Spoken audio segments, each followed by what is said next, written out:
E sejam muito bem-vindos a mais um episódio do Pod Plástico. E hoje nós vamos falar aqui sobre economia circular na indústria automotiva.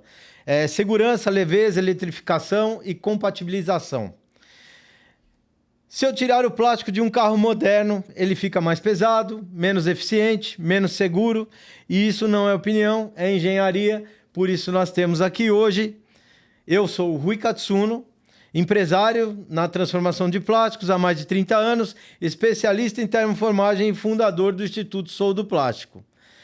Aí nós temos aqui a honra de receber o senhor Edson Oricaça, responsável por certificação e regulação veicular na Toyota do Brasil, professor Jairo de Souza, da FEI, especialista em engenharia mecânica e arquitetura veicular, e o Sidney Nasser, que já é nosso prata da casa aqui, que é CEO da Plaquinha já, né? CEO da Plaquinha Proctec e responsável pela tecnologia do Terpol. Então, por favor, muito bem-vindos, obrigado a todos por estarem aqui. Por favor, senhor Edson, se apresente, que eu fiz uma breve apresentação, porque o currículo é extenso. Ok, muito obrigado. Obrigado pelo convite. Realmente eu trabalhei muito tempo na indústria automotiva, né? 35 anos na engenharia. A minha última função foi realmente a parte de certificação veicular. Toda essa parte de testes veiculares. E hoje estou no mercado como consultor. Muito obrigado pelo convite. Bacana. Vamos lá, Jairo.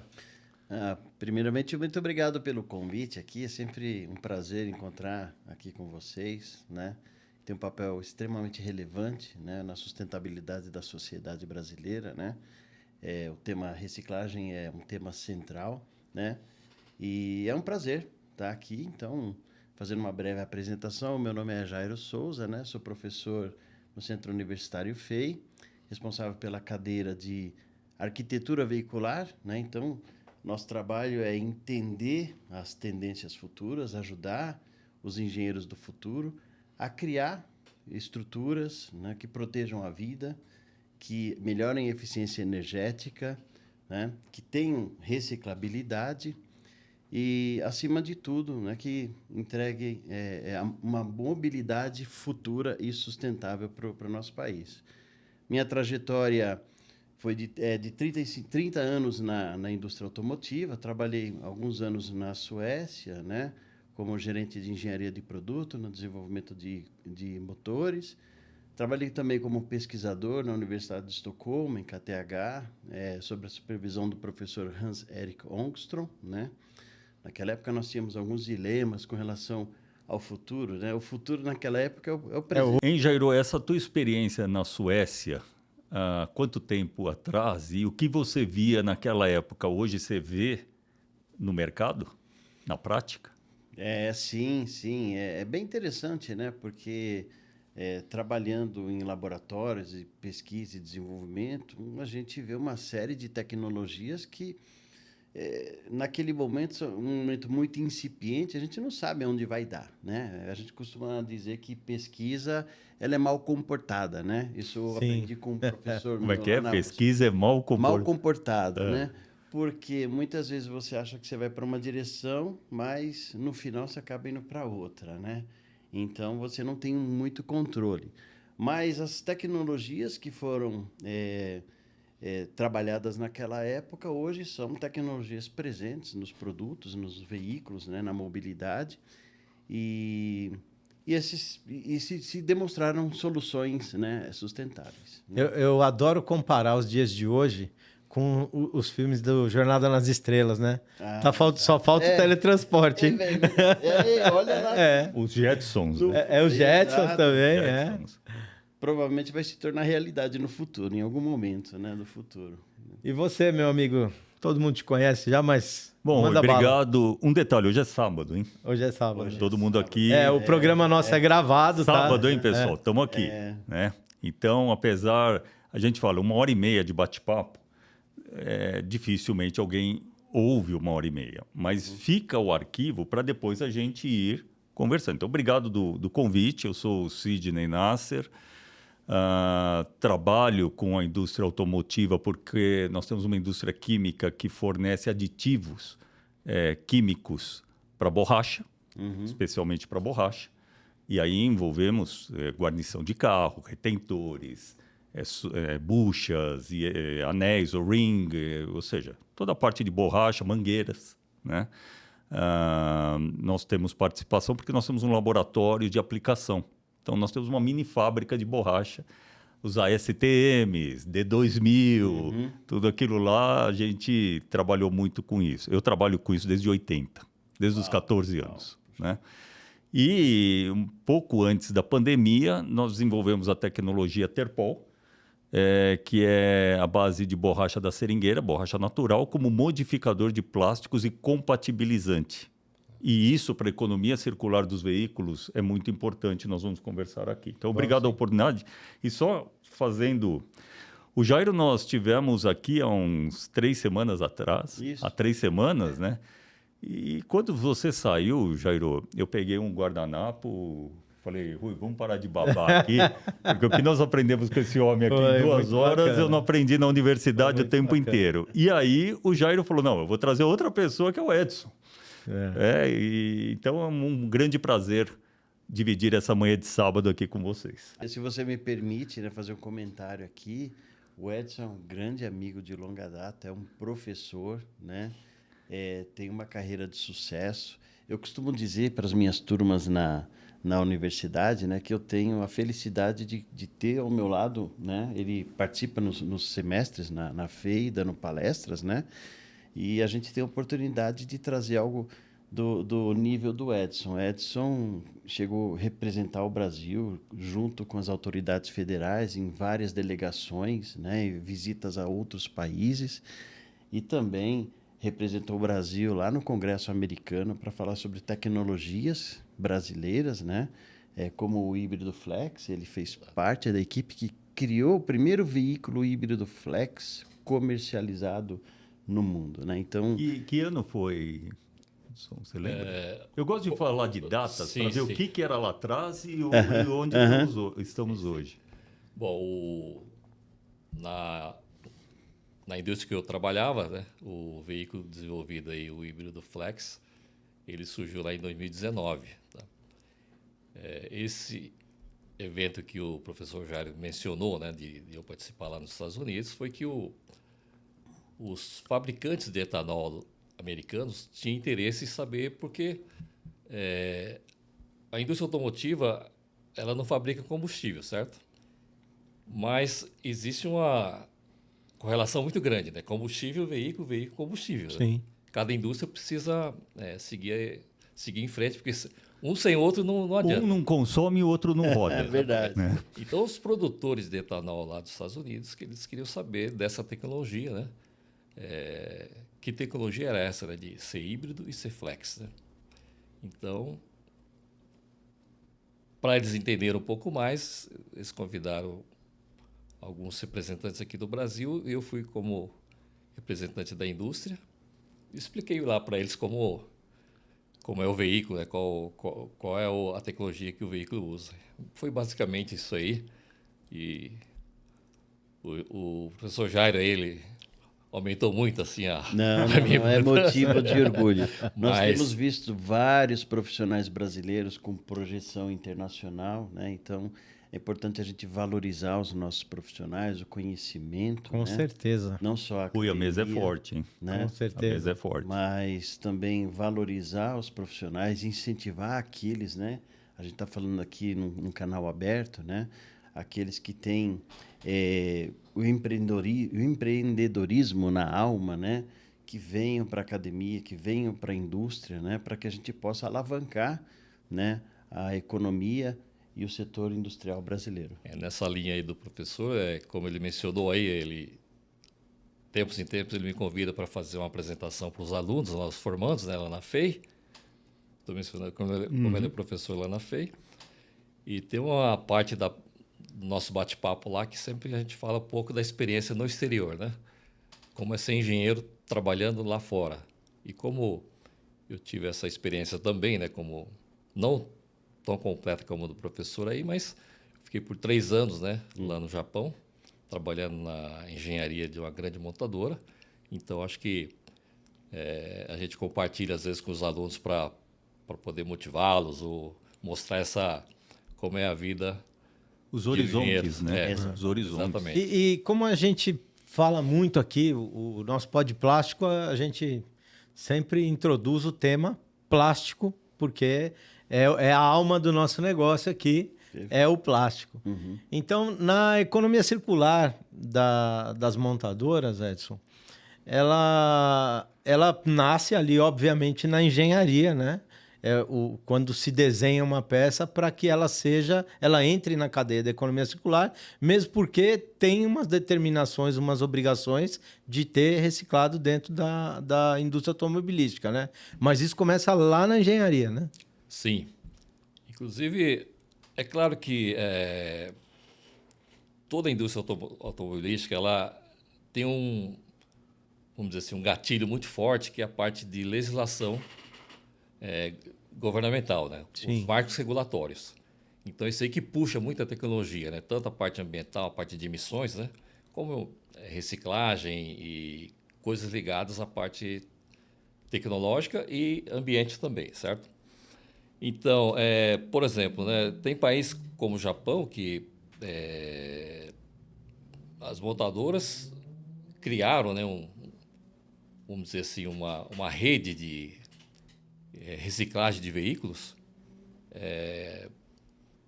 muito grande. Completa. Eu tive a oportunidade de visitar uma dessas plantas e naquela época estavam reciclando por volta de 1.000 veículos por dia. Caramba! Uau. 1.000 veículos por dia. Legal. E aí, feito toda a separação, né? Todos os materiais. Nossa, quase 400 mil veículos por ano. Impressionante, né? E essa montadora na época, tinham 3 indústrias dessa, né, de reciclagem. Então, seriam 3.000 veículos por dia estavam reciclando lá. Caramba! Então, Então, multiplica por 3 o que eu Você vê a importância. São processos muito complexos, que, por exemplo, aqui no Brasil seriam inexequíveis ou não? Não é muito complexo. Eu diria até que tem alguns materiais do veículo que é difícil de você separar. Por exemplo, cobre dos fios, né, da Sim. parte do chicote. Isso aí você vê uma indústria dessa, né, uma fábrica que separa isso, realmente é difícil você fazer essa separação, né? Sim. Então, achei assim que talvez esse é o tipo de material mais difícil você separar durante esse processo. Mas tem solução lá. Tem. Aí você vê assim, aqueles fardos, né, de pedaços quase microscópio de cobre. Sim. Uma coisa muito interessante. Isso realmente separa E tudo. o Japão não tem recursos naturais, então isso é uma matéria-prima que vale ouro, né? Exatamente. Mas, Literalmente mas uma mineração, né? Uma mineração. essas iniciativas, elas partem da montadora por obrigação governamental ou o governo faz aporte e apoia para que eles façam isso lá?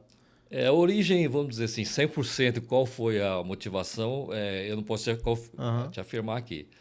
Mas como foi dito, né, como o Japão não tem matéria-prima, eles realmente têm uma situação bastante complexa, né? Até fazendo um paralelo aí, o Japão está querendo proibir de exportação de veículos usados lá, né? Porque os veículos usados do Japão é bem exportável para vários países, né? Principalmente os países que usam o volante do lado contrário, nosso é volante do lado direito, mas tem países que importam o carro usado do Japão e faz essa troca. Inclusive tem país aqui da América Latina que faz isso. Eu vi muito isso na Colômbia e no Peru no início das décadas de 90. Você pegava, vou falar uma marca que não é japonesa, é coreana, Mazda, que adaptaram o volante para o lado certo e ficou todo o sistema do outro lado. É muito interessante isso.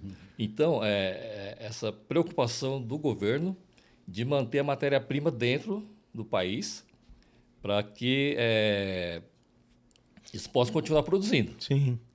Eu acho que essa preocupação da indústria automobilística de ter condições de produzir é muito importante. Inclusive, essa maior montadora hoje do mundo, eles decidiram de fazer a primeira unidade fora do Japão, fazer aqui no Brasil, por causa da matéria-prima brasileira. Eles aí 60 anos atrás, eles sabiam que o Brasil era o país que poderia acontecer qualquer coisa no mundo, guerras e tudo mais, mas aqui era possível produzir um carro. E foi por isso que eles abriram aqui no Brasil a primeira filial fora lá do Japão. Então, daí a gente vê que a importância da matéria-prima. A gente está falando da Toyota? Sim, é da Toyota. Bandeirante, né? Foi isso? Na época que eu entrei lá, a gente fabricava o Bandeirante, mas... Que era metal puro. Metal puro. Tanque de guerra, né?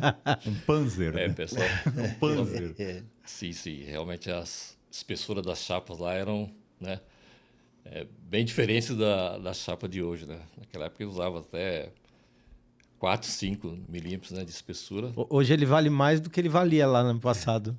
Comprar um Bandeirante hoje é caríssimo. Cara. Mas olha a mudança, quando você estava falando, Rui, da parte da entrada do plástico. A entrada do plástico Quanto mudou, pesava virou o um jogo, né? Bandeirante, quanto ele consumia de pneus, quanto ele consumia de combustível, comparado hoje com um carro. Ou vamos pegar, não vamos pegar um Bandeirante, que é um trator, né? Qualquer um da época, Mas né? vamos pegar o teu Maverick, Qualquer um da época. da década de 70. O que você tinha de plástico lá dentro? Nada. Que a evolução que veio com a entrada dos materiais plásticos, hoje se fala muito em aquecimento global, emissão de gases de efeito estufa, o CO2 é um deles, né? Então, no seu ponto de vista, em tudo que você vivenciou, o que mudou em relação à entrada dos materiais plásticos no automóvel? Sua pergunta é até bastante interessante, né? A reflexão, porque é o seguinte, a atividade humana no planeta, né? A atividade antropogênica, ela causa impacto ambiental, né? Então, assim... Se acordou, você já está causando exatamente, só a danos, existência né? do ser humano no planeta causa, né? Influencia o meio ambiente e o ecossistema. Nessa indústria, nós testemunhamos aí ao longo dos anos uma evolução muito grande, né? Então, como o Edson citou, existem vários requisitos legais e quando se pensa em uma arquitetura veicular, né, no conceito de conceber um veículo, se pensa em vários fatores, né? Então, meio ambiente é um fator preponderante, legislação naturalmente é o primeiro da lista, né? Porque antes de se conceber um veículo, se pergunta: onde é que eu vou produzir? Para quem eu vou produzir? Qual é o arcabouço legislatório? Essas são as primeiras perguntas, né? Que definem aí muitas vezes as plataformas, né? E inclusive a decisão do estabelecimento, né, das instalações das fábricas. Onde vai ser? Onde vai ser, como vai ser, quais são os fornecedores mais importantes, né, que tem a proximidade da cadeia. Então são esses fatores.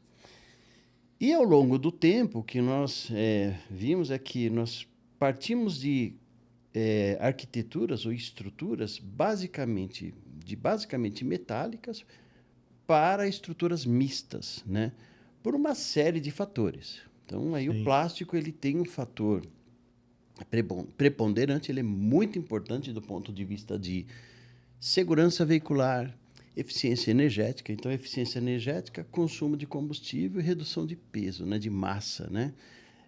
Então, a gente viu ao longo dos anos uma série de evoluções nos materiais, não só nos materiais metálicos, mas como os não metálicos, como nós chamamos na indústria, né?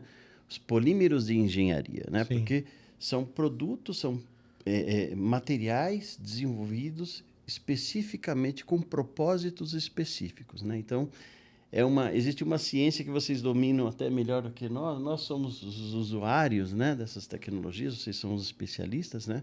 Mas nós procuramos usar esse conhecimento que vocês têm com relação aos elementos químicos, à estrutura, às propriedades, da melhor maneira possível para entregar uma mobilidade sustentável e segura, né, para os cidadãos. E economicamente viável, né? Exatamente. Um ponto assim do cara quando ele vai comprar um carro hoje, a primeira pergunta quando ele entra, ele olha, acha o carro bonito e fala: quantos quilômetros faz com litro? Essa pergunta ela tá sempre na ponta da língua, né?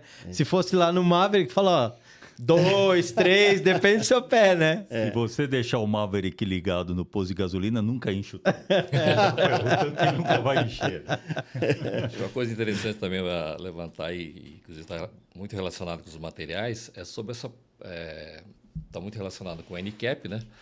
Que muita gente hoje em dia vai comprar, quer saber se o veículo é 5 estrelas No crash né? test. No crash test, verdade. em termos de segurança, né? Aham. E tem um requisito que é bem recente, né? De proteção ao pedestre. Então, esse requisito, né? Se você fizer o teste, né, com o Bandeirante, com o Maverick... Tchau. Porque um dos testes é você testar, né, o impacto na perna e a cabeça do pedestre. Então, é muito importante. Ali, se tivesse um material muito rígido, né, de antigamente, realmente não sobraria nada, realmente. Né? Agora, com esse requisito de proteção ao pedestre, e é um requisito que o consumidor hoje em dia, né, principalmente os europeus, assim, né, o pessoal dos Estados Unidos, o pessoal da Europa, ou mesmo o pessoal da Ásia, eles querem saber se o veículo é 5 estrelas ou não no teste de segurança. Né? Meu carro me dá cada susto. Ele vem, quando vai passar alguém, eu tô dando ré, ele dá aquela frenagem brusca, assim, para. Você fala, puta que pariu. Olha, tem uma pessoa passando. Isso aí, tudo vem dessa classificação, né? E dessa corrida entre as montadoras de melhor atender vamos dizer assim, o consumidor final, né? Sim. De ter um veículo realmente que... Eu estava vendo essa semana no Netflix o Fangio, a história do Fangio, né? A década de 50. Como é que eram os carros de corrida, né? Inclusive do acidente do Senna para hoje. Sim. Hoje, o Senna pilotando um carro de hoje, ele possivelmente estava vivo. Possivelmente, com toda a proteção. O halo, né? Exatamente. Isso é evolução, né? O que nós estamos falando que é muito interessante, eu queria até colocar aqui à mesa, justamente com uma das maiores montadoras japonesas, que eu não posso, por NDA, abrir o nome, nós estamos num projeto exatamente em cima da economia circular dos veículos, porque na Europa, a partir de 2031, já existe uma normativa de 25% dos plásticos dos veículos serem reciclados de veículos em final de uso. Isso tem que se comprovar. Então, o que nós estamos e já concluímos a fase de desenvolvimento e vai ser apresentada no Japão ainda esse ano, não falei o nome da empresa, falei o país, né? Onde nós estamos... Puxa minha língua não, que eu falo. O Rui a gente tem que controlar. O Rui a gente... Tem um botão que põe o mute aqui, que senão ele vai falar, né? Mas tudo bem, aqui é um bate-papo gostoso. E o que nós desenvolvemos? Nós estamos pegando duas peças não compatíveis do carro, que é o para-choque, que é polipropileno, pintado, com um produto dentro do carro que é irreciclável, que é o roof liner, que é o revestimento do teto onde a gente encosta a cabeça. O revestimento do teto, ele tem fibra de vidro. Tem tudo. Poliuretano, plásticos, cola, tecido, tem tudo. Tem tudo.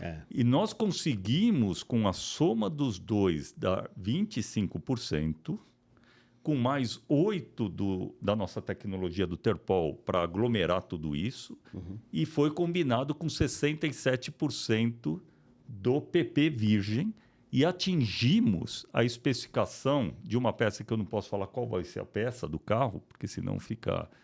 né? Mas atingimos a especificação dessa peça porque não reduziu, não baixaram a altura do sarrafo. Vai usar 25%, que a Europa exige, mas... Vamos folgar um pouquinho aqui a especificação? Edson, Jairo, Rui, não reduziram a altura do sarrafo, ou seja, tem que atingir aquela especificação.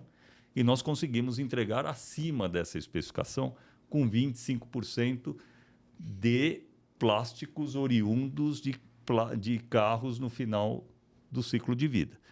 Quando fala do Japão, é uma escola essa indústria de reciclagem, né? Exato.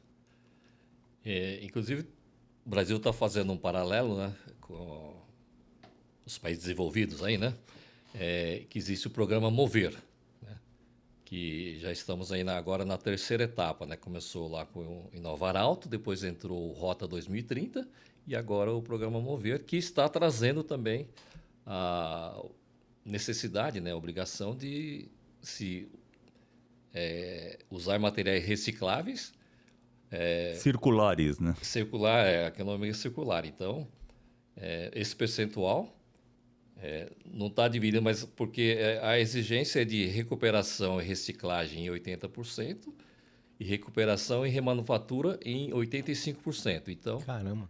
qual é qual, né? Mas está seguindo, o Brasil também É uma tá tendência mundial, seguindo. né? É uma tendência mundial. Acho que tudo isso aí vai levar a uma melhor imagem do veículo hoje em dia para o consumidor. Mas você vê que interessante na montadora, diferente do que a gente está vivendo, a montadora ela está olhando tudo como um todo. E o nosso governo está olhando para o plástico. Então nós tivemos um decreto agora, em outubro. Feudal. Nós tivemos um Feudal. decreto Feudal. exclusivamente para plástico. Ele não pautou mais nada, Metal. só plástico. Então, ou seja, a vida do plástico ficou um pouco mais difícil, mas eu te vendo uma dificuldade, eu te mostro a dificuldade para te vender uma facilidade. Então, você tem que colocar 30% do seu produto. Você fala, meu produto não absorve 30%, porque não tem validação. Aí fala, não, mas você pode comprar crédito de reciclagem. Ó, Bolsa legal, né? paralelo, mercado Legal. negro, mercado... Então, nem posso mas falar negro, são mercado coisas azul. assim que eu estou fazendo um paralelo porque a indústria de embalagem é completamente diferente da indústria automobilística, né? A indústria automobilística, quando ela está olhando por um todo do carro que vai ser reciclado ou vai ser remanufaturado, né? Exato. E é justamente o que nós falamos, né? Do berço ao túmulo, né, Edson? Agora é berço a berço, né? Agora é berço a vai berço. voltar, né? Berço a Precisa berço, voltar, né? exato. Depois do túmulo precisa voltar. Exatamente. Ressuscitar. Ressuscitar, vamos exatamente. ressuscitar. É que a gente vinha na tocada da economia linear, que era do berço ao túmulo, né? Agora o túmulo não existe Não mais, existe né? mais. Tampar o túmulo é berço a berço, né? Exatamente. Fazer o... Sim, eu acho que é muito importante isso aí. E, queira ou não, né? Nós que trabalhamos aí por bom tempo na indústria, percebemos que a evolução tecnológica depende desses marcos regulatórios, com certeza. Claro. Já visto aí, airbag, ABS, hoje é obrigatório em todos os veículos do país, né? Porque enquanto é um item opcional, a competição, principalmente nos veículos populares, né, fica meio difícil de você introduzir. Você colocar um dispositivo no veículo que vai aumentar aí 2, 3 mil reais, pesa muito Sim. no preço e a competitividade. Eu né? aprendi uma frase muito legal disso. Em dezembro eu estava visitando o meu amigo Sérgio da Ambiental Reciclagem, que ele trabalha com reciclagem de eletrônicos. Inclusive segunda-feira estarei lá, no Embu das Artes, aqui em São Paulo. E ele fala que isso chama-se corrida dos ratos. Ou seja, aquele negócio que R$1 o cara não vende o carro. Não é verdade? Verdade. Competição é muito grande. Porque não era legislado. A partir do momento que legisla que é obrigatório ter, por segurança, o airbag, tudo isso, muda, né? Mas não tem imposição, né? Quando você vai falar com uma indústria automobilística, o governo ele é cheio de dedos para falar com uma indústria automobilística. Ele não chega lá e fala assim, pau, faz. Mas não, é obrigado hoje, airbag? É obrigado, né? Sim. É mandatório. É mandatório. Hoje em dia até E a ABS também. ABS também e também o controle de estabilidade hoje, né? Também é obrigatório. Na em todos os suspensão? veículos. Caramba, isso eu não sabia. Isso eu não sabia. Então, o veículo realmente tem evoluído, né? Em materiais, em tecnologias, sempre puxado pelos marcos regulatórios, né?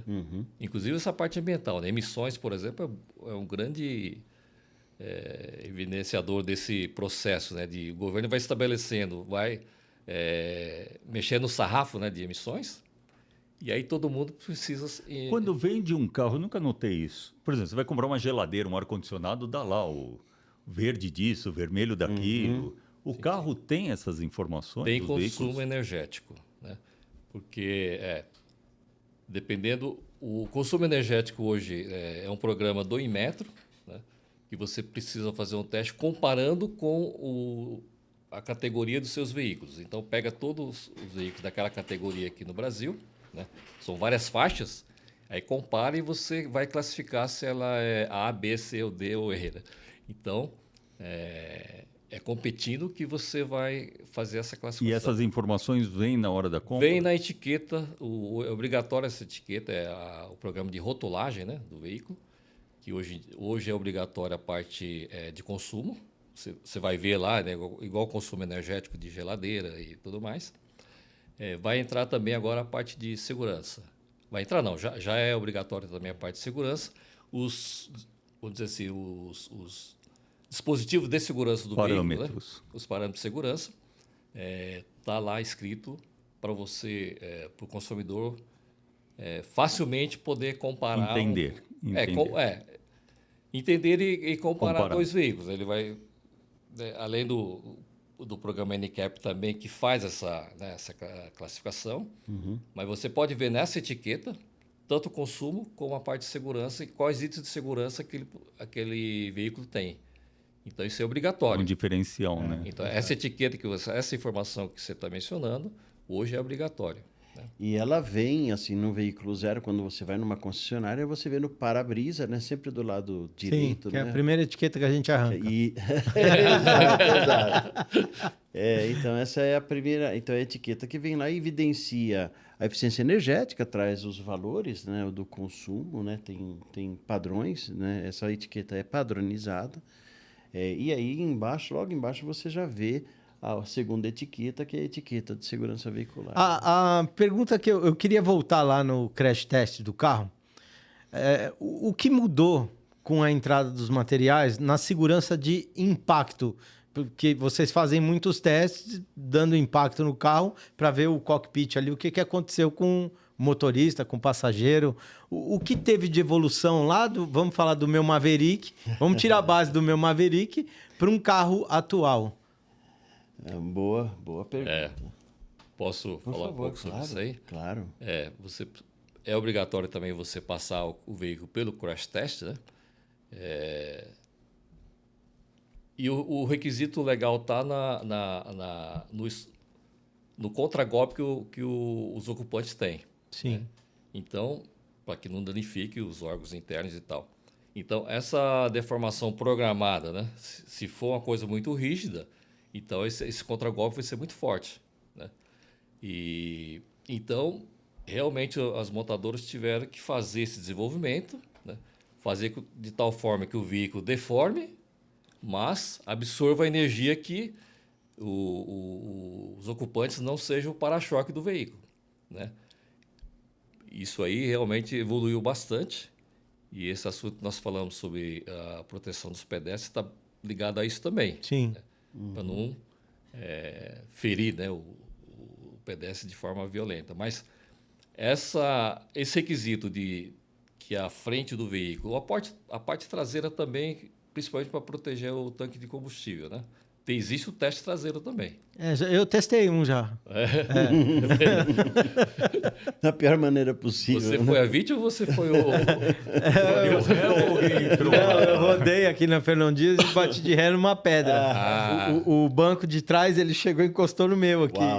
Amassou. E o tanque no... Não aconteceu, né? Graças a Deus. Não teve vazamento também. E eu ainda tentando dar partida para sair com o carro. Fantástico, muito bom, muito bom. Então é isso. Então houve realmente uma necessidade de você melhorar bem essa parte dianteira do veículo, e a parte traseira também, de absorção de energia, né? Nesse caso do impacto. Né? Então, o contragolpe no ser humano é por volta de 1 tonelada. Tem que ser no máximo, né? Que você... suporta. Que os órgãos suportariam, vamos dizer. A diferença de um carro antigo daquele para um carro de hoje mexeu em quanto nisso, mais ou menos? O que representou isso? Sim. Bom, em percentual é difícil você dizer, né, o quanto que está... Né, quando estabeleceram essa força máxima, esse contragolpe máximo, né, foi baseado vamos dizer assim, manutenção da vida ou da proteção física dos ocupantes, certo? Então, o que as montadoras fizeram... Naquela época que tinha o para-choque, usava-se o trilho de trem na frente do para-choque, realmente o esforço depende da velocidade, o cara estava lá sofrendo, sei lá, 3, 4, 5 toneladas de... Lembra que tinha até uma mão baixou francesa, muito. né? Tinha. Segurando o para-choque. é Justamente verdade. para ele não... A pancada era na pessoa. Exato. Então, hoje, com o advento desses novos materiais, né, principalmente os sintéticos plásticos, fez com que o veículo realmente ele, absorva essa energia de impacto e protege. Então, ou seja, esses materiais proporcionou essa sobrevida dos ocupantes. Então, foi baseado na... Porque a despesa dos países aí com acidentados de trânsito era muito Seguros. alta. Era muito alto isso aí, né? Custo No do Brasil SUS, ainda por é exemplo, alto. né? O custo Brasil do SUS. ainda é alto. É. Eventualmente por negligência do próprio motorista, né? Mas a parte técnica, né? De modificar os materiais na parte frontal e na parte traseira dos veículos realmente salvaram várias vidas, né?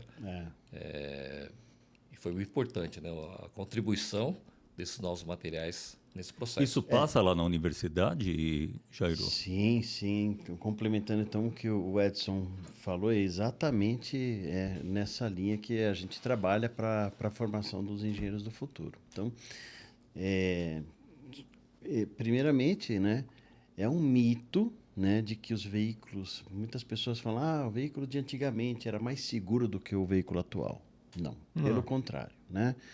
O fato da estrutura não se deformar, então você pega um carro dos anos 90, anos 80, né, anteriores a anos 90, por exemplo, a gente vê aí alguns casos, né, pessoa publicando no Instagram, publicando em rede social, né, fala, bati o meu carro, aqui meu carro é dos anos 70, 80, né, e acabou com um carro, né, à frente do carro mais novo, né.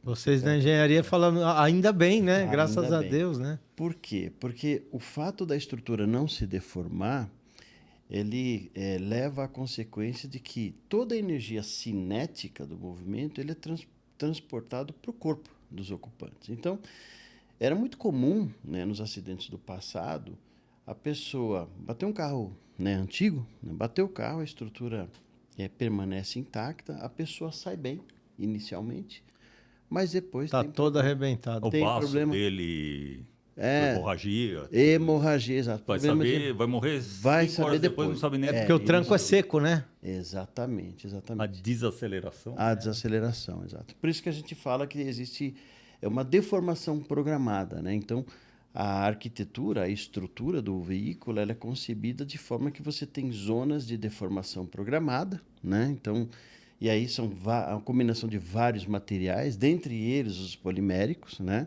Você promove, então, ali... Se você olhar o fronte do veículo atual, né? Dos mais recentes, né? Você vai ver que o conjunto óptico, a grade, faróis, etc., são todos poliméricos. Sim. Né? Sim. Muitas vezes poliméricos e inclusive com materiais de enchimento também poliméricos. Espumas, A exato. poliuretano. Poliuretano, Isso. expandido, por exemplo, justamente para proteger, no caso de, se for um caso de atropelamento, né, para proteger tíbia, né, fêmur, bacia, né, no caso de atropelamento.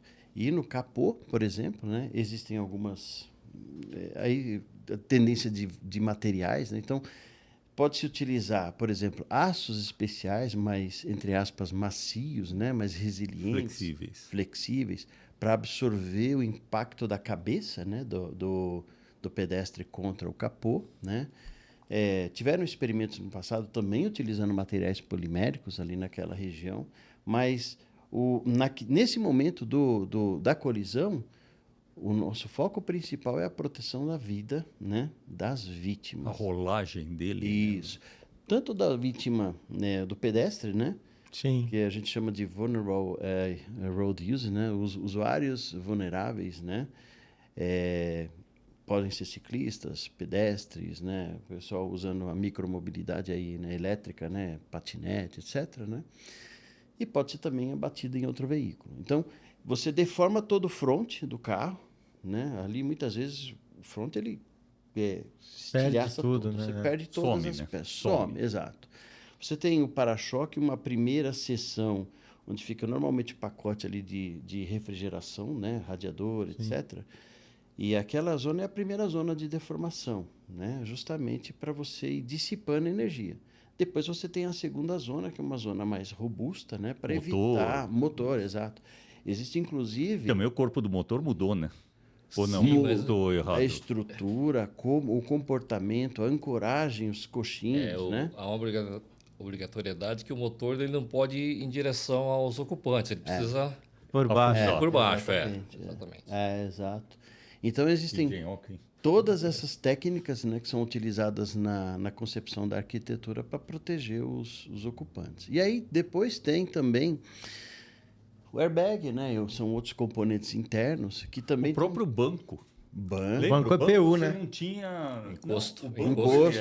ele é vinha efeito aqui, chicote. E você tinha o efeito chicote. Você não tinha aquele... Apoio. Exato, O apoio de encosto de cabeça, cabeça, exato, Uma coisa que afetou, inclusive, na parte isso que o professor está dizendo, é do design do carro. Porque teve uma tendência de que o capô, o pessoal estava fazendo a parte frontal do veículo bem baixinho para fazer efeito cunha, né? Uhum. E abaixando o máximo possível o capô em relação ao motor, o cabeçote ali na parte superior do motor. E devido a essa exigência, né, de proteger o pedestre, porque quando o pedestre, no caso de um acidente, de um atropelamento, ele bate a cabeça no capô, né, Ia bater no motor. bateria no capô e depois o capô logo encontraria uma peça muito rígida ali, né? Sim. Então, isso aí afetou o design, que você precisa fazer o capô um pouco mais deformável, um pouco É, mais longe, boleado, né? Arqueado. arqueado, para que absorva essa energia e não cause É nenhum... interessante, porque daí ele vem Também exatamente. esfolhando, né? Ele esfolha. Mas esse primeiro impacto da cabeça no capô, realmente veio através desse requisito. Nossa, quanta Você- informação, hein? Isso eu nem imaginava. Eu falava, nossa, que design legal aquilo ali, né? Mas aí Mas tem tudo um porquê por Gente, trás. é né? o seguinte, pode ter 1h30, 2 horas de podcast aqui, mas o que nós estamos aprendendo... Muito. Nós vamos começar a olhar o carro de outra forma. Vamos. Com esses dois aqui, nós vamos olhar o carro de outra forma. A questão de leveza, né? O carro veio diminuindo a espessura de chapa, mudando o tipo de aço utilizado. Entrou muito material plástico, assim como nas aeronaves. Isso possibilitou a gente sair ali de um consumo de 5 litros por quilômetro para automóveis hoje com 30 e poucos litros por quilômetro, né? E com os híbridos, a bateria, então ainda a gente supera ainda mais isso. Se ele não ganhasse essa leveza, isso seria possível? Bom, a evolução natural dos materiais de vários materiais levaram, né, a arquitetura a chegar nos níveis de eficiência energética que nós temos hoje. Aliás, a eficiência energética, né, ela também é regulada, né? Então, a montadora, ela, quando homologa os veículos, ela informa o governo, né, através das autoridades competentes, qual é o nível de emissão de CO2, né? Então, a gente pode usar, por exemplo, uma montadora A, ela tem ali uma concessão de comercialização anual, né, baseado na eficiência energética que ela atinge. Então, se ela tiver uma eficiência energética superior ou melhor do que aquela prevista na legislação, ela ganha uma bonificação, né? Um rebate, alguma coisa um assim? rebate. São incentivos fiscais justamente para promover a evolução dos materiais, né? E esse é uma ferramenta, um mecanismo muito importante, e o governo brasileiro foi muito inteligente nessa política, né? Que, aliás, mais uma vez aqui eu tenho que citar que o Edson participou da construção dessa política, né? Então, essa política é bem interessante porque ela alia ali também a cooperação no desenvolvimento dos materiais, não só internamente na indústria, mas a cooperação da indústria com a academia, né? Então, além dela promover a melhoria, né, da eficiência energética e redução de consumo, né, promove também a transferência de conhecimento, a troca de conhecimento. Pesquisa, desenvolvimento. Exatamente. Bom, Falando dos materiais específicos, então a gente pode primeiro abordar os materiais metálicos, né? Então, os nossos colegas do setor de produção de aços, né? Eles fizeram um grande avanço tecnológico, grandes desenvolvimentos com materiais que são aços que têm maior resistência. Então, existem aços microligados, existem aços que se comportam, por exemplo, durante a deformação, ele tem um processo de geração ou de liberação de energia em forma de calor, e aí o material vai mudando a sua estrutura, e ao mudar a estrutura, ele vai enrijecendo. Então, você programa ali, por exemplo, a deformação até um ponto determinado, exatamente. Caramba! Essa inteligência está nos materiais do aço, e essas tecnologias possibilitaram, inclusive, que a indústria diminuísse a espessura das chapas. Down gauge, o famoso down gauge, que chama, que é reduzir a espessura. Exato. Então, existem tecnologias onde você vai ver que num veículo você pode ver lá o pilar A, né, que é a região da porta, né, ou mesmo coluna A, coluna B, que na mesma chapa você pode ter tanto diferentes espessuras, na mesma peça, né, quanto diferentes estruturas de material também na mesma peça, né? Isso faz com que você tenha a flexibilidade de programar as regiões de maior carga, por exemplo, com maior resistência, né? E as regiões com menor carga, você tem um outro material, não necessariamente com a mesma espessura, onde você vai ter a carga maior. Então, isso já promove uma otimização, né? E aí tem os materiais não metálicos. E aí a gente, olhando para... Tem o alumínio, né? Que é outro, um material extremamente importante, né? E olhando aí os não metálicos, aí tem os poliméricos. Os poliméricos, eles são chave para a melhoria da eficiência energética.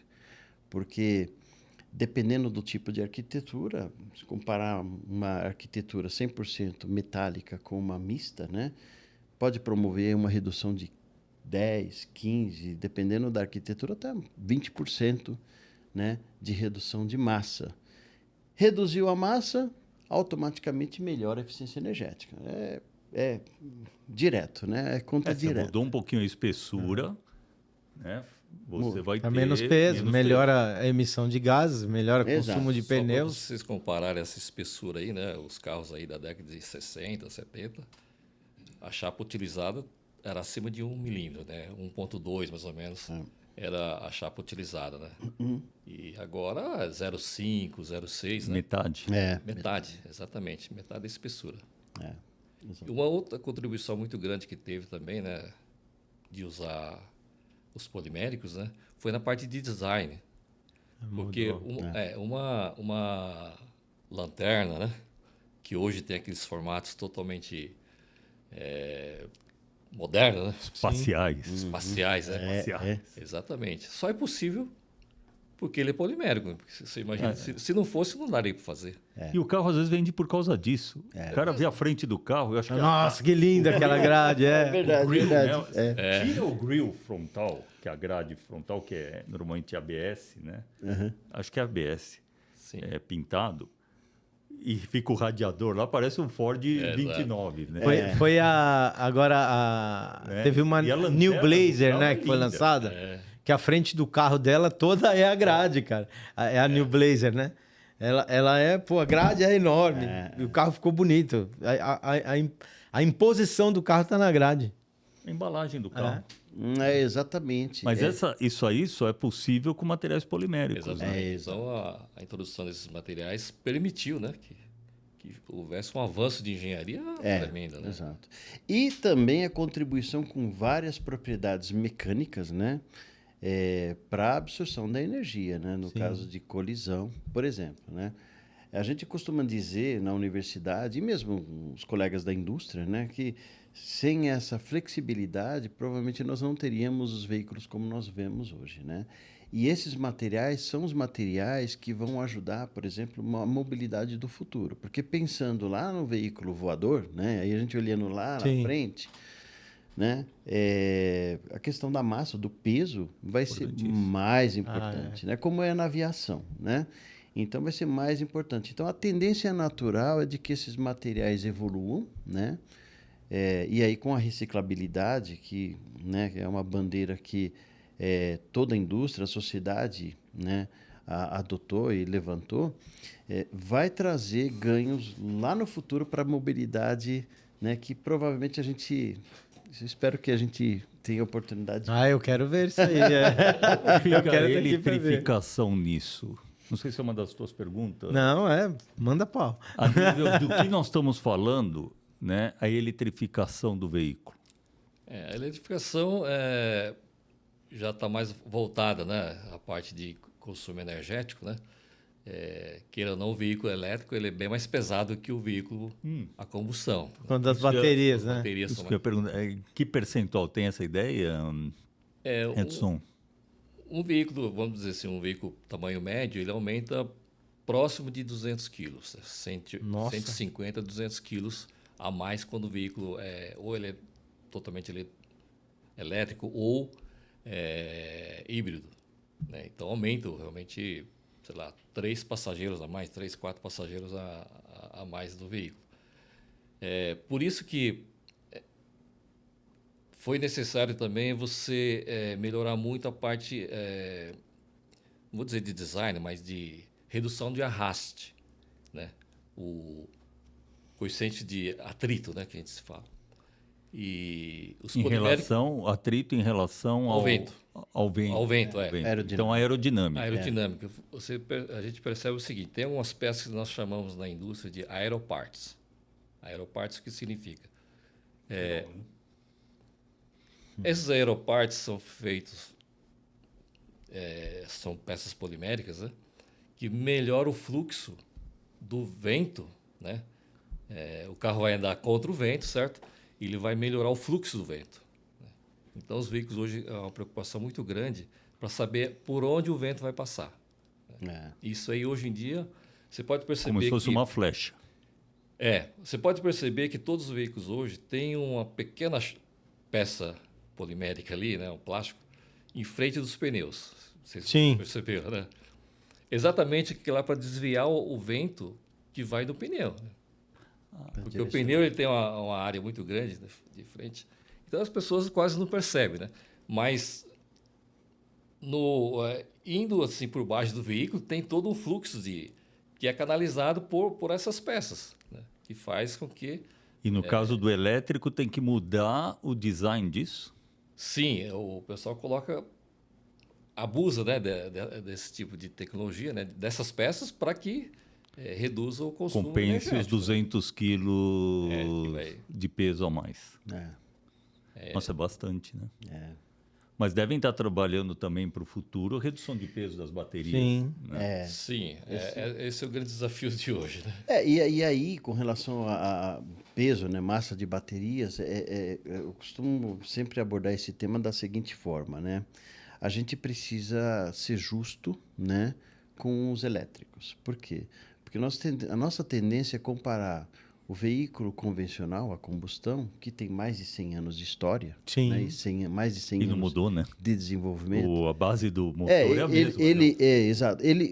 A arquitetura como um todo, ela evoluiu, né? E se você comparar, por exemplo, um carro dos anos 70, 80, né? Então, se fazer uma comparação da reserva de energia, né? Então, olhando tanque de combustível, um carro dos anos 70, com o tanque de combustível de um carro atual, você vai ver que provavelmente o seu Maverick deve ter o quê no tanque? Uns 100 litros? 70 litros, né? 70 litros, né? Com autonomia de quanto? De nada. Exato. Ele faz 3 km, 2, depende do pé. Exato, 200 quilômetros, né? Então, assim, Meu Deus. aquela arquitetura, né, que é a arquitetura dos anos 60, o projeto provavelmente é anos 50, né, que normalmente o ciclo de desenvolvimento é em torno... Se for 15 anos? Depende, porque se for uma plataforma completa, né, que aí entra toda a parte industrial, tecnologias e produtivas, aí em torno de 10 a 15 anos. Se for um facelift, não. Um facelift aí o tempo é mais curto, aí coisa de 2, 3 a 5 anos, dependendo do tipo da modificação.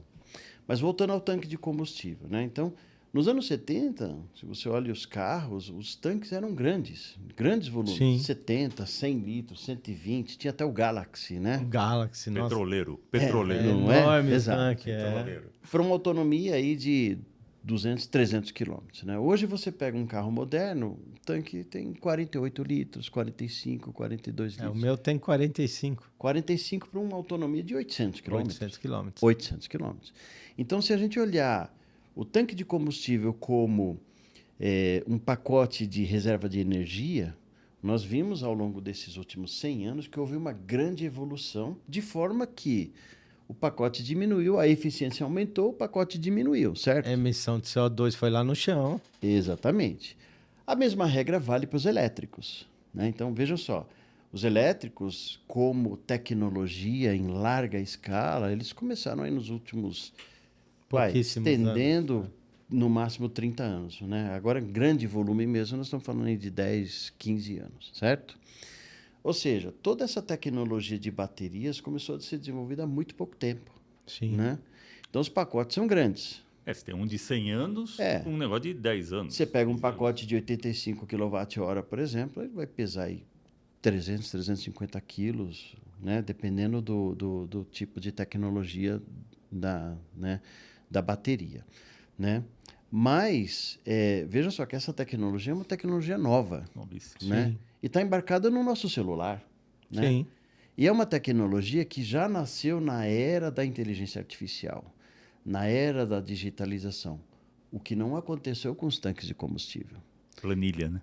Exato. Desenho da planilha. Né? Então, a evolução natural dos sistemas de armazenamento de energia, como as baterias, que são novas, elas já são conectadas e já são inteligentes, porque um tanque de combustível nos primórdios não era, né? Então, a bateria já nasceu inteligente. Né? Você consegue monitorar ela remotamente, né?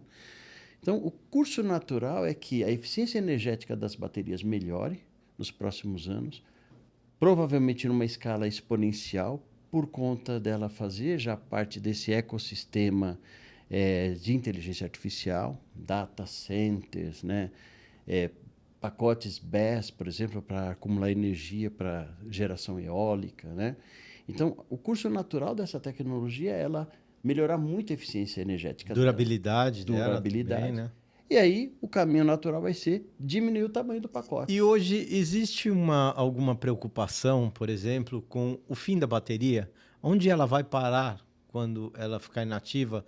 Já está tendo algum trabalho em relação a isso? Todo mundo pergunta isso. Onde vai parar a bateria a hora que ela não servir mais? Essa é uma discussão que houve muito recentemente, né? O que vai se fazer com a bateria depois do fim da vida? O que nós costumamos dizer, ou a indústria costuma dizer, é o seguinte, que a vida da bateria é a vida do carro, né? O que, na verdade, acontece é que a bateria vai perdendo a eficiência, né? É como a gente percebe no celular, né? Aquela carga que era suficiente para 2, 3 dias, né? De uso do celular, ele começa a diminuir, né? Você tem que, com mais frequência, recarregar. Isso acontece com a bateria dos veículos também, né?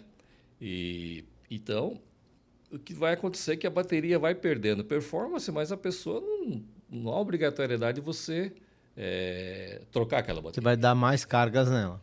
Inclusive, né, logo no começo dos veículos híbridos, né, que já tem uma bateria razoável, né? Teve um programa lá nos Estados Unidos que uma grande montadora adotou o parque Yellowstone, de usar essas baterias dos veículos para iluminar o parque à noite. Né? As baterias em fim de ciclo. Eles pegavam essa bateria dos veículos híbridos e utilizavam lá. Né?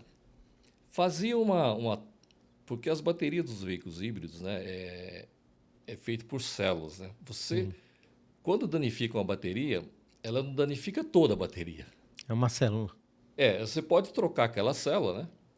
E, inclusive, você compra na internet essas células dessa bateria. E o que aconteceu?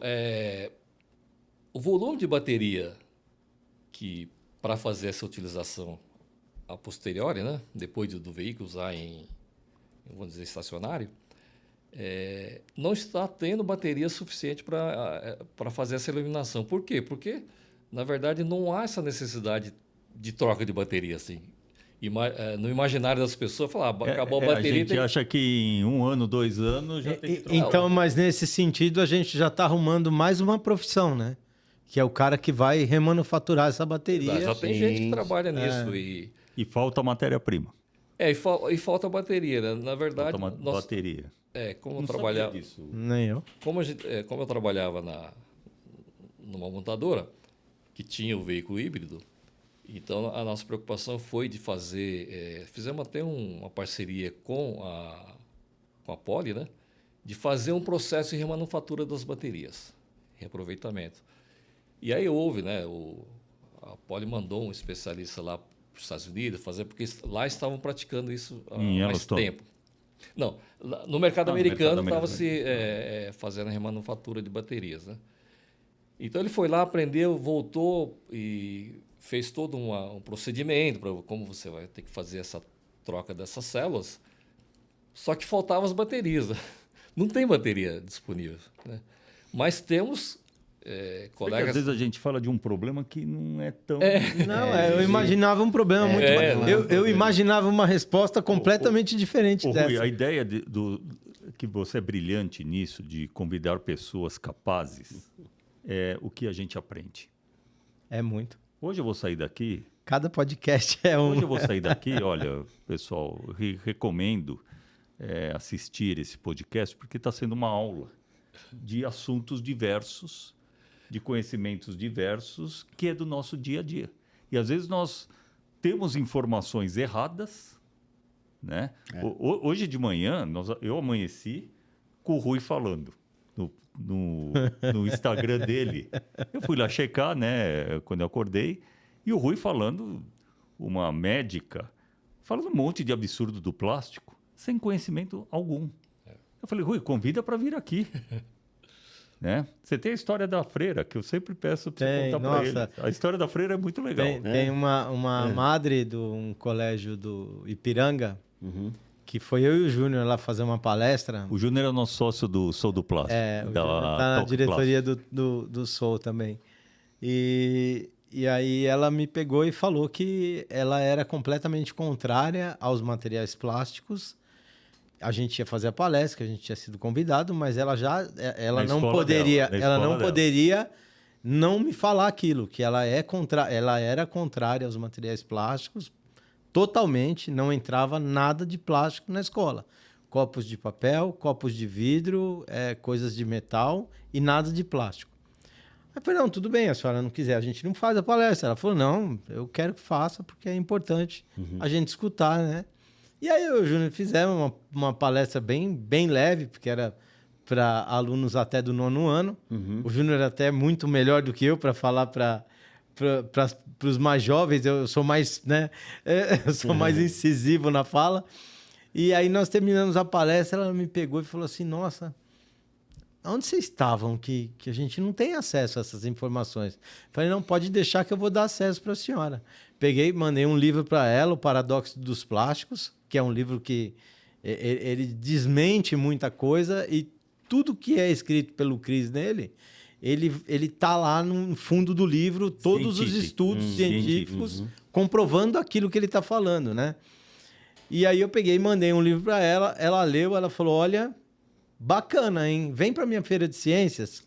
Aí eu levei o conjunto do Instituto de Máquinas para lá, fizemos a reciclagem com a molecada durante o evento da feira de ciências, aí todo mundo enlouqueceu, porque eles levaram tampinhas, as tampinhas nós transformamos em suporte de celular, ao vivo com uma tomada.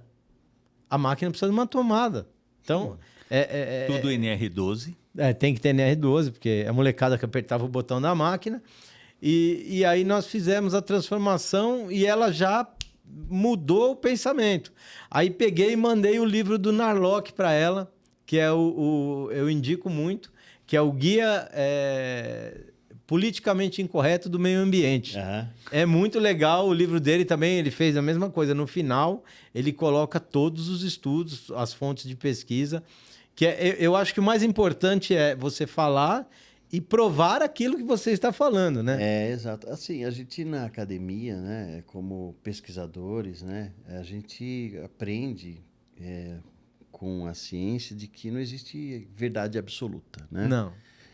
Sempre existe um contexto, né? E a gente, eu sou muito agradecido por estar num ambiente, numa universidade que é referência no país, né?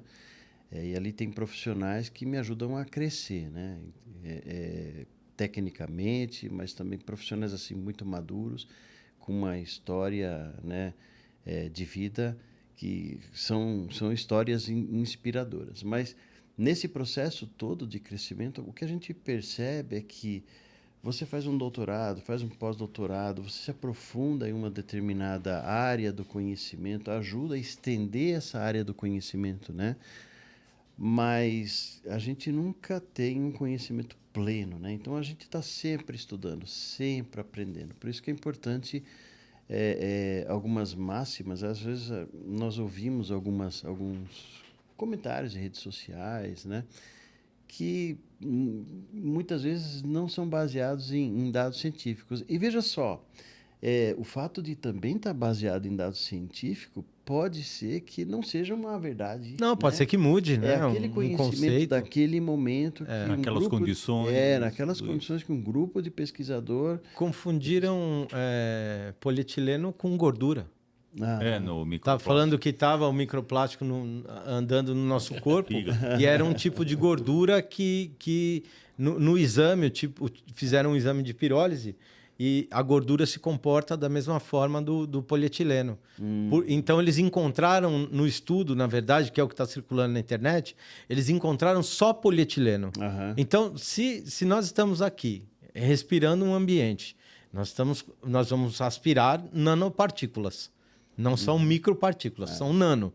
Então, nós temos poeira, nós temos a poeira do carpete, nós temos os plásticos, nós temos as madeiras, nós temos nanopartículas de tudo. E eles só encontraram o polietileno.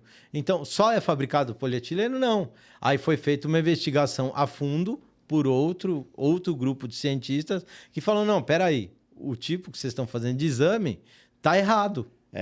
Isso é bastante comum. Aliás, as teorias que são lançadas, né, pelos cientistas, pelos pesquisadores, normalmente a gente é obrigado a publicar justamente por isso, porque as teorias, né, elas precisam ser debatidas, precisam ser discutidas.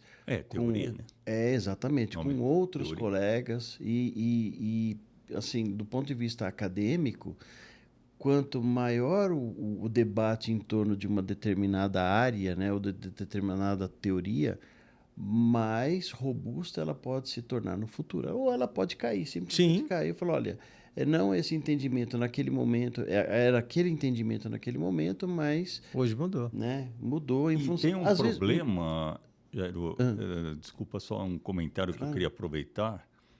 O celular hoje tem uma força de informação muito grande. Só que pouca gente está preparada para absorver as informações que estão lá. Gera pânico total. O pânico, por exemplo, eu estava até vindo para cá... Pânico dá like. Dá like. Então, você pega uma pessoa que não sabe, às vezes, nem ler, nem escrever direito, tem 50 milhões de seguidores. Aí ele vai falar que na praia, se bater uma ventania, a areia vai trazer a urina do cachorro que fez lá tal. Vai criar um pânico. E todo mundo vai olhar para o cachorro diferente. O cachorro vai querer matar o cachorro. Então, esse cuidado com a informação e com a recepção da informação é muito grande, que é o que você está comentando. Que foi o que aconteceu aqui, nessa onda de febre amarela, com os macacos da serra. Mataram macaco pra caramba aqui na serra. Mas mataram por quê? Porque houve o alarmismo nas redes sociais e o cara não tem...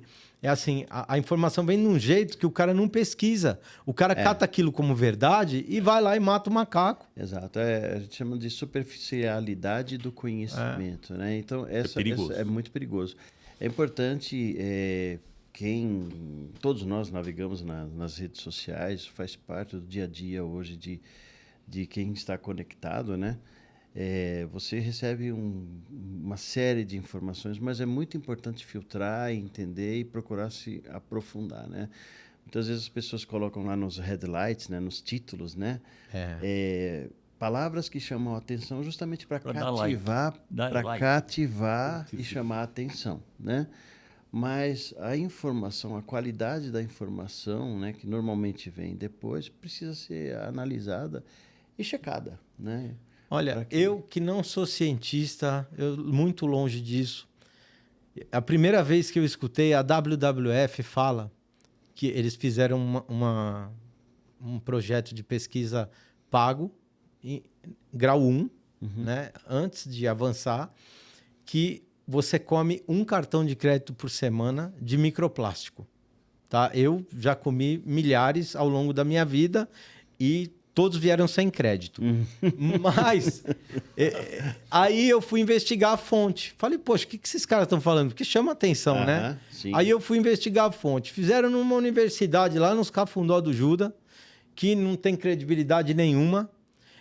Foi um início de pesquisa. Então, existe a pesquisa. Eles falam, tem uma pesquisa tal que indicou tal. Aí você vai lá naquela pesquisa, ela está no começo, ela não entrou nem em captação de verbo ainda. Ela entrou no começo. Os cientistas já vieram, já rebateram aquela pesquisa logo de cara quando ela foi lançada. Mas o cara fala, ele aponta sempre que tem a pesquisa que você come um cartão de crédito por semana. Só que aquilo já foi refutado, já foi rebatido e ele continua na mesma narrativa sem punição nenhuma. Muito pelo contrário. Quando um cara vai e coloca isso aí, ele tem 100 mil likes. Ele fala, o saco de arroz vai te matar. Não compra mais arroz no saco de plástico, porque o saco tá dando... Enfim, né? Ele ganha 100 mil likes, 200 mil likes, ganha seguidor. O aviãozinho vai para lá e para cá. É esse tipo de coisa que a gente tem na internet, que nós vemos, não em todos, mas em grande parte dos nutrólogos estão fazendo isso. Eu rebato todo mundo. Eu sou bem ativo na rede social nesse sentido de rebater, fazer react, porque ninguém fazia. Agora, Rui, o que é legal da indústria automotiva é que ela é legislada. Exato. Ela é normatizada. É verdade. Não dá para você inventar coisa. Mas são legislações construídas, né? O mundo de embalagem já é diferente. Né? O nosso agente é chamado para a mesa, mas vai 2 plastiqueiros na mesa, ou 2 associações, e 10 ONG. Mas Teve uma reunião na Câmara Federal há pouco tempo atrás, há poucos meses atrás, que a pessoa da ONG entrou e deu um beijo na testa do deputado. Eu olhei pro resto do pessoal e falei, o que vocês estão fazendo aí? Vocês já perderam, sai daí, cara.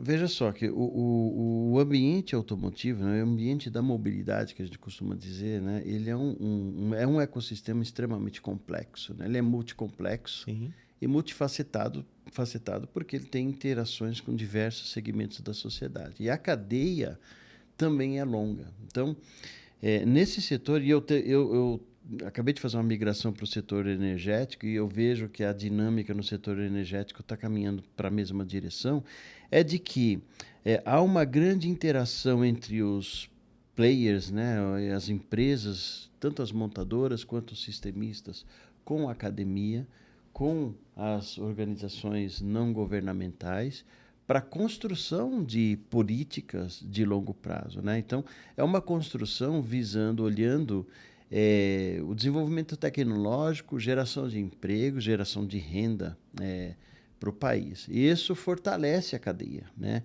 Esse é um dos pontos fortes da cadeia automotiva. Né? Por isso que ela é bastante representativa na economia do país. Né? Eu entendo que com a evolução do regramento das políticas públicas para os outros setores industriais, que ela vai vir naturalmente, porque não adianta a indústria automotiva receber uma série de requisitos de meio ambiente, por exemplo, como vocês citaram, o setor de embalagens não tem nenhum requisito específico. Né? Então, esse é um caminho natural. Né? Aí é importante o papel das associações, né?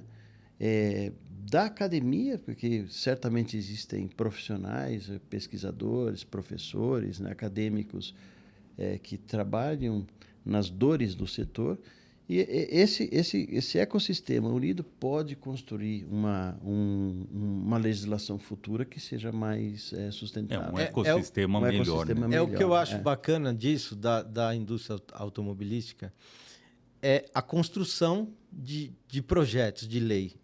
A gente já fala, é a construção. Então, vocês são convidados a darem explicações técnicas que o governo não possui. As pessoas que estão legislando lá, eles não entendem absolutamente nada de carro, eles não entendem nada de plástico, eles não entendem nada de nada. Não. Eu falo porque eu participo de algumas reuniões e assim... Se você deixar o Edson falar, ele sai preso. Eles chamam lá, mas eles não entendem nada. Aí vem o presidente, acorda, o presidente da República acordou, aí ele fala assim... me dá esse papel aí que eu vou assinar. E o cara assinou um decreto em cima do plástico que, assim, é aberração. Ele não podia ter sido daquele jeito. Não podia ter sido um decreto. Tinha que ser uma norma construída. E isso eu falo para qualquer coisa, não só para o plástico. Mas tem que existir a construção. Exato. E aí, remetendo ao seu ponto, é muito importante, né, lembrar. A gente ajudou a construir essa política industrial, né? O Edson, como eu falei, fiz parte do time, foi um time muito bom. E a gente ajudou o governo a construir a política industrial vigente, né, para o setor, para a cadeia. E o que eu, pelo menos, posso dizer que eu vivenciei em várias reuniões em Brasília, de que os técnicos do governo são extremamente capacitados. Os técnicos. Os técnicos. Porque, na verdade, quem constrói a base, né, dos programas industriais são os técnicos, né? Então, os técnicos são assim, profissionais de alta patente. São muitos com pós-graduação, com relações internacionais, com órgãos certificadores fora do Brasil, né? Então, mas eles estão à mesa na discussão da construção. Estão na mesa na construção. Por isso que eles são muito competentes. Perfeito. Né? Então, assim, é natural que o produto que é entregue depois para as autoridades políticas, porque a construção sempre passa, primeiramente, pelos técnicos. Crivo técnico. Construída pelos técnicos. Para ver, ela tem que ser palpável, exatamente, né? Ela tem que ser executável. Aí depois, né? ela vai, naturalmente, né, dependendo da política, vai para votação no Congresso, né? Aí a tecla SAP. Aí assim, a tecla SAP. Existe uma hierarquia no Sim. processo governamental e aí os representantes do povo que são os responsáveis por Sim. modificar, Aprovar, exato. passar. Então, aí esse é um outro momento que foge ao controle dos técnicos, né? Exatamente. Acontece muito isso, né? Que o pessoal fala assim, os jabutis que aparecem nos regulamentos, né? Como o professor Jari disse, há um debate, uma discussão em longo tempo para deixar tudo esclarecido e tudo mais, mas chega lá na hora da aprovação, entra assuntos eventualmente totalmente diferentes da matéria Nada principal. a ver, né? Desconexos do que teria que ser, né? Exatamente. E aí há necessidade de aprovar esse regulamento que foi amplamente debatido, né? Já está bem discutido, não precisa acrescentar nem tirar mais nada, mas vem um outro... Viés político. Vem outro item, né? Que é agregado a esse... Lobby. Através de lobby, e acaba desviando o objetivo principal desse regulamento, assim, né? Você vê que hoje... Por exemplo, colocar 2 extintores, colocar a caixinha de primeiros socorros. Caixinha de primeiro socorro. Todo mundo... Alguém ganhou muito dinheiro com inspeção aquilo. veicular, depois tiraram. Puta, Ô, Rui, eu não sei como é que nós estamos de tempo. a gente estourou faz tempo. Mas vamos lá. A conversa tá O boa. que eu gostaria de Vamos embora. colocar aqui como uma observação, justamente nessa parte final da nossa conversa, para não estender muito, é que eu não sei quanto tempo a gente teve até agora de podcast, porque a gente vai batendo papo de boteco aqui. Aqui a pauta que eu coloquei aqui, ó, esquece. Não, esquece. Mas o que eu diria é o seguinte, olha quantas caixas nós temos nesse podcast. Pegar o timeline desse podcast e separar em caixas o que a gente abordou aqui de conhecimento. E é um prazer estar aqui enorme. com vocês. É muito conhecimento. Aqui nasce um novo relacionamento, né? E como eu te falei aquele dia, Jairo, quando a gente convidou e você teve a felicidade de nos trazer toda a tua capacidade e do Edson para nós aprendermos, é como isso vai virando um network. Então, por exemplo, dificilmente alguém assiste 1h30, 2 horas de podcast. A gente sabe disso. Mas dentro do nosso relacionamento, olha a parte desse podcast aqui, o que se fala, e aí a gente vai divulgando isso. Então, é um grande prazer. Né? Muito. A questão que eu estava falando da construção, a construção do decreto, quem estava, né? Quem estava rebatendo ele? As associações, como a Biplast, a Biquim, que são muito ali eficazes no que fazem, são associações seríssimas. Mas quem que estava na construção do outro lado? ONGs. ONGs, mas não são ONGs. Você tem ONG, por exemplo, que muitas delas, a maioria delas, são ONGs produtivas. Que nem nós temos o Instituto, que é um instituto extremamente produtivo, e existem muitas ONGs produtivas que têm muitas pessoas que passaram por elas e hoje estão em situações muito melhores porque passaram pelo projeto, né?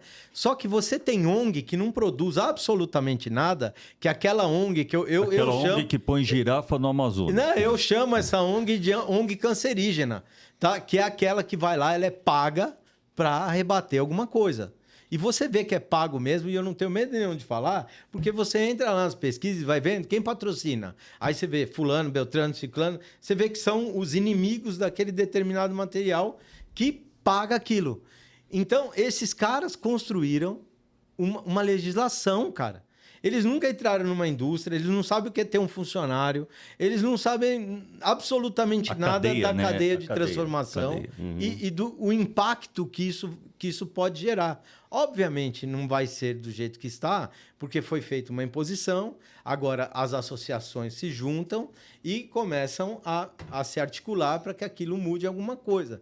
Você coloca um apenso aqui num projeto, você coloca outro em outro, cria-se um novo projeto para chegar no marco regulatório. Que a cadeia do plástico tem que ser circular, eu sou o primeiro a falar que tem que ser circular. Eu apoio a circularidade do material plástico, tanto que a gente estava falando ali de materiais compostáveis, e eu sempre pergunto em todo lugar que eu vou, é compostável? É biodegradável ou é compostável? O cara fala, compostável. Você fala, é compostável, e você composta onde esse material? É a primeira pergunta que eu falo. Existem composteiras no país para fazer isso? Existe uma estrutura logística, de logística reversa, para que seja compostado o seu material?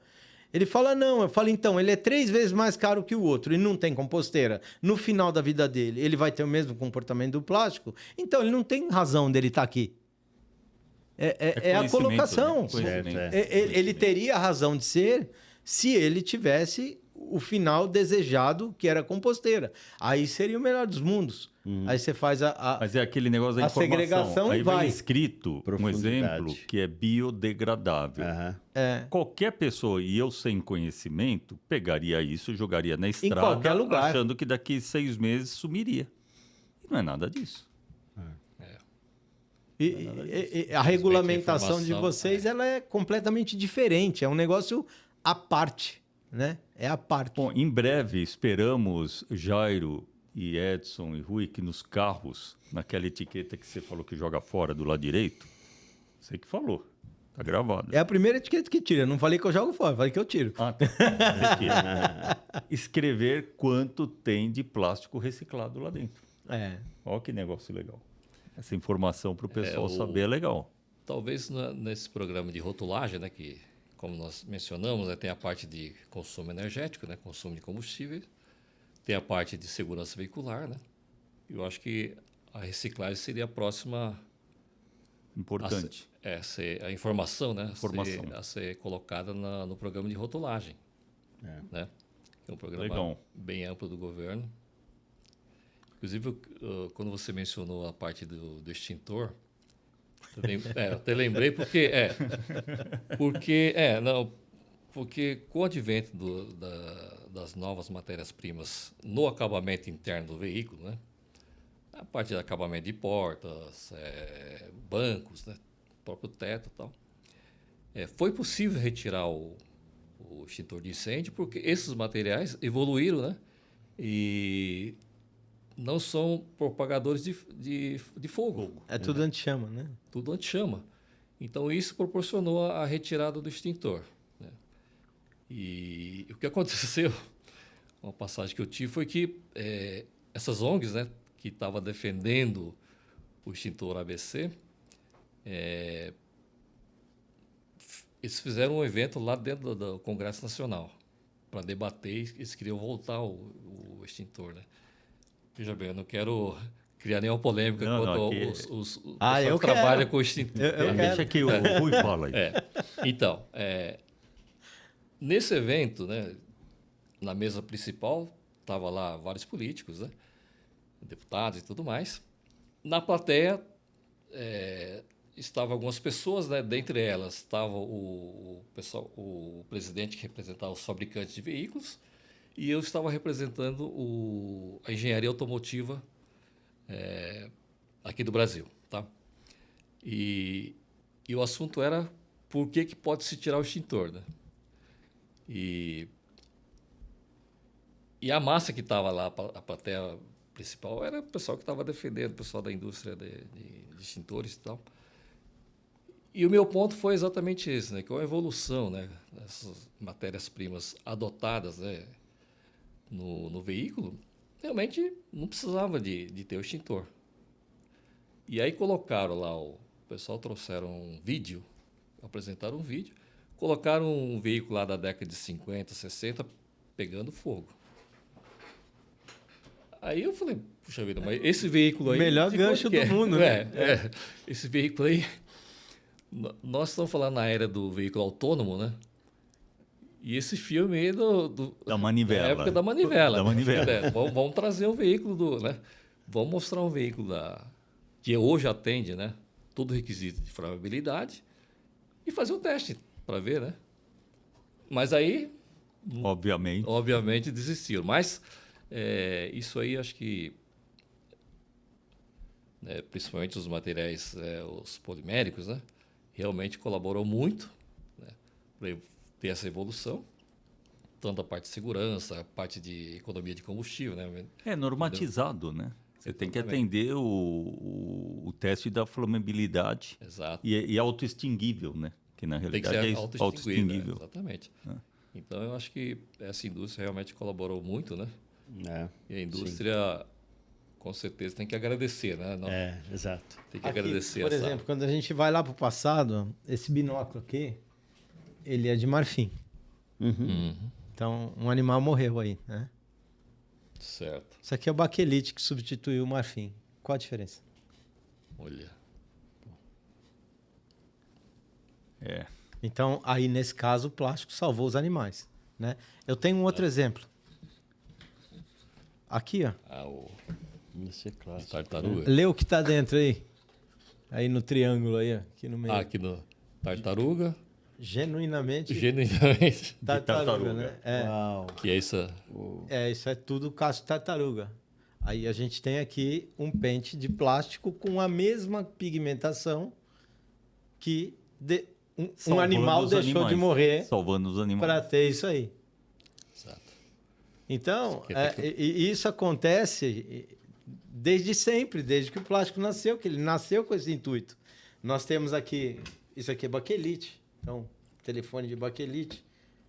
Isso aqui era feito com chifre de animal, e obras de arte que eles tinham na época, por exemplo. Eu tenho um acervo maravilhoso aqui. Aqui, uma escultura de marfim. Morreu um animal. Hoje você pega uma injetora plástica, você faz centenas de milhares disso aí. Igualzinho. Vale uma nota. Irreciclável ainda. Irreciclável. Então, a gente vem nessa tocada defendendo os materiais plásticos, mostrando tecnologias, novas tecnologias relacionadas aos materiais plásticos. Por exemplo, eu estava vendo uma reportagem que hoje o peixinho do avião ele é de polímero. Ele era feito de alumínio, então não podia colocar umidade na cabine porque oxidava o alumínio. Então, você com aquele ar seco, você chegava mais cansado. Hoje, o peixinho polimérico, você consegue colocar umidade na cabine, então a sua sensação, a sua experiência do voo é muito melhor. Isso aqui, por exemplo, são fibras de PET que substitui o aço na concretagem de piso. Então você pega isso aí, joga dentro do caminhão. Só que esse PET não é animal, certo? O PET é... Polietileno tereftalato. Polietileno tereftalato. Hoje em dia você fala PET, né? Esse PET restaurante pode ser PET, não. É que nem isso aqui, ó. Essa é boa. Eu sempre trago isso, você não tem como. Essa dá medo. Você lembra disso? Dá medo, né? Você usou, que eu usei, você usou. Injeção, né? Olha como mudou muito. Aqui. Isso aqui... Essa era de vidro? É vidro. Vidro, né? A gente Esse- usou muito isso aí. Uau! Esse é de vidro. Essa aí também. Esse aqui também. É. E essa aqui foi a substituta. Agora pede para o ambientalista pegar e tomar uma de vidro dessa aí. Não toma. Não toma. Esse cara que não defende o plástico, fala para ele usar uma dessa em vez de uma dessa, para ele levar uma de casa. Não vai. Outra coisa que a gente fala muito de materiais plásticos, por exemplo. Essa nota aqui, ó, de R$10 não existe mais em circulação no Brasil. Ela deu muito certo, economizou muito dinheiro, porém faltou tecnologia nacional para que isso aqui continuasse no mercado. Saiu por quê? Porque deu certo. Então, nós estamos no Brasil. Aí nós temos aqui uma nota inglesa, né? Uma libra, que ela é de plástico há muitos anos. E a durabilidade disso é infinitamente superior à nota de papel. E lá funciona. E é até hoje. Aí você pega aqui, o chileno também é de plástico. E é de difícil falsificação. Aí pergunta você, já viu uma nota dessa aí jogada no chão? Já viu um cartão de crédito jogado no chão? Telefone celular jogado no chão? Pois é tudo de plástico. Né? Só que tem valor. Então a pessoa guarda. E a gente fala da garrafinha. A partir do momento que você comprou uma garrafa d'água, ela é tua. Você tem que saber o que você tem que fazer com ela. E é nessa tocada desse tipo de educação, que não que o nosso povo seja mal educado, ele foi mal informado até hoje. Nós temos um instituto que leva a esse tipo de informação para jovens, para crianças, né? na base. Na base, porque daí já formata na base. Aí você vê, por exemplo, eu vi que o Jair estava com o tapete aqui de um veículo, né? Tapete veicular. Lá no Japão, praticamente todos os tapetes que é colocado no veículo é de PET. E lá na empresa que eu trabalhava, né? Fiquei um bom tempo lá na nossa matriz também, que é lá no Japão. Todo o uniforme do pessoal, de todo... Reciclado. Era de materiais plásticos, de PET. O cabedal do tênis, que é a parte... Cabedal é a parte superior do tênis, né? Hoje é tudo plástico. PET ou outros materiais, poliamida, mas são fios que daí permite a reciclabilidade, que vai ser um item da economia circular. Uma coisa também que seria talvez importante que eu vi lá no Japão é uma combinação com a indústria imobiliária. Né? Porque alguns produtos né, não só do veículo, como produtos gerais, é possível, né, você agregar na construção civil. Né? Posso te contar um exemplo disso? Dois exemplos. O piso é um. Hoje, o maior fabricante de revestimento de pisos de estádio para shows, que é a Caprimar, 99% dos shows, eles que têm, é PP reciclado com terpol. Porque não quebra. E eu vou fazer aqui sobre essa parte. Em Araraquara, a Wolf Termoplásticos, que é do filho da dona da Lupo, está pegando as meias da Lupo, que é poliamida, os resíduos, 200 toneladas por mês, e fazendo dois produtos. Um é o e-fiber, que são essas fibras que vão no concreto e elimina a malha metálica, usando 2% de terpol. Por quê? Quando você coloca anti-chama e UV no plástico, você destrói as propriedades mecânicas, cai muito. O terpol com 2% corrige isso. E está injetando blocos para a construção de casa como se fosse Lego, a partir de resíduos das meias. É muito legal esse trabalho. Inclusive, eles já estão com uma planta montando agora na Arábia Saudita, porque algumas casas para a construção do maior shopping do Oriente Médio, as casas já estão sendo feitas de blocos de resíduos de meia. E o terpol ele entra para melhorar a resistência por causa do UV e do anti-chama. Quando você põe UV, principalmente UV, você cai a propriedade ao impacto E do você plástico. pode agregar tecido também, né? Você pode agregar tecido, jeans. Fizeram terpol com jeans, né? Então, isso já existe. Falo aqui para vocês visitarem a Wolf Termoplásticos, Wolf de Lobo, né? Sim. Falar nisso, Wolf, estou esperando você no Instituto, tá? Vou trazer o... Eu estou esperando ele no Instituto. Alessandro Gadelha. O Alessandro Gadelha me prometeu a entrada no Instituto. Estou aguardando a sua assinatura. Esse vai ser um break que eu vou fazer um corte do nosso podcast e mandar para ele. Falou, pode mandar. Fiz propaganda tua, cara, mas você vai vir aqui. Muito bom. Eu só queria aproveitar o gancho, então, e já deixar aqui um desafio tecnológico. Né? Na indústria automotiva, né? Nesse setor, um dos grandes desafios é a reciclagem dos materiais, né, à base de fibra de carbono, né? Então, não é reciclado. Hoje, reciclado, não sei, vamos estudar. Hoje, fibra de carbono, né, Edson? Difícil. Ainda não, né? Não tem tecnologia. Não tem tecnologia no mundo. É um grande desafio. Aí, né? Sidney, põe Interpol nele. E está colocado aqui o desafio. Vamos passar esse desafio para todos que estão nos assistindo e nossa equipe.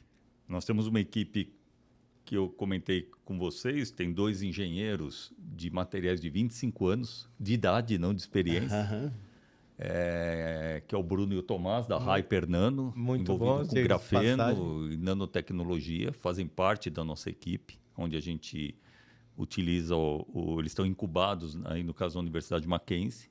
Nós temos lá um laboratório de polímeros, que o Terpol usa bastante lá. Fibra de carbono. Hoje eu já vou passar para eles. Certamente existem outros segmentos também da indústria que tem essa mesma dor. Nós estamos pesquisando né? muito grafeno. Tecnologia de grafeno na engenharia plástica. E estamos entrando agora numa área nova que é lubrificantes.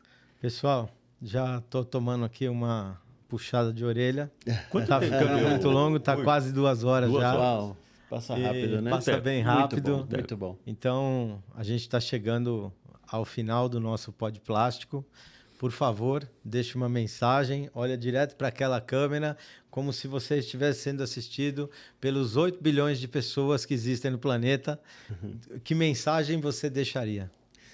Bom, primeiro eu gostaria de agradecer a oportunidade de estar aqui, né, e aprender tanto nesse período aqui, num sábado de manhã, muito agradável, né?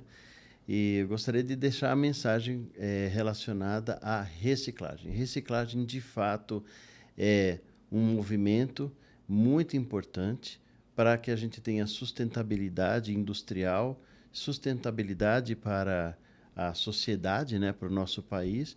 E a gente acha que essa iniciativa aqui desses 2 grandes empresários vai certamente contribuir, né, com a melhoria do meio ambiente, né, e com a destinação mais nobre de muitos materiais que hoje são considerados resíduos. Senhor Edson, vamos lá. Sim. A mesma pergunta. Igualmente, né? Gostaria de agradecer a oportunidade de estar aqui e só queria parabenizá-los, né, de ter tanta energia, né, para trabalhar nessa área que eu sei que às vezes não é muito valorizado, né, aqui nesse país. Então, que acenda uma luzinha aí, né, na mente dos nossos jovens, né, para trabalhar nessa área de novos materiais, de reaproveitamento, né, dos materiais existentes ou desenvolvendo novos materiais. Então, sucesso para vocês. E Sidney, eu queria que você olhasse para aquela câmera ali, ó. Tem um biólogo que falou que a reciclagem não vale nada, que a reciclagem não presta e que ela não serve para absolutamente nada. O que você tem para falar para um cara desse? Talvez eu fale muito duro. Mas tem que ser. Nasça outra vez. Bacana. Deixe suas considerações finais. Rui, mais uma vez agradeço, né? Agradeço a oportunidade, Jairo, Edson, do conhecimento que vocês nos passaram. Nós ficaríamos aqui o dia inteiro, semana inteira. E é justamente o podcast que nos traz sempre conhecimento. Agradeço essa oportunidade de sair hoje diferente do que eu entrei aqui. Tá bom? Obrigado, Rui, mais uma vez, e a equipe aí de suporte, e ao Jairo e ao Edson de virem aqui num sábado de manhã conosco. Né? E um grande prazer. Então, Jairo, muito obrigado. Sr. Edson, muito obrigado. Sidney, obrigado mais uma vez. O podcast foi espetacular. Prazer. E muito obrigado a você que nos deu audiência até agora. Se não nos segue, nos siga nas redes sociais. Temos o nosso Pod Plástico, temos o nosso Instagram. E manda aviãozinho pro amiguinho, clica no sininho, se não nos segue, nos siga, curta, deixe seu like e deixe seu comentário, o que você achou, se gostou, se não gostou. Se não gostou, diga por que não gostou, para a gente poder sempre melhorar para o próximo. E muito obrigado e até o próximo episódio do Pod Plástico. Muito obrigado.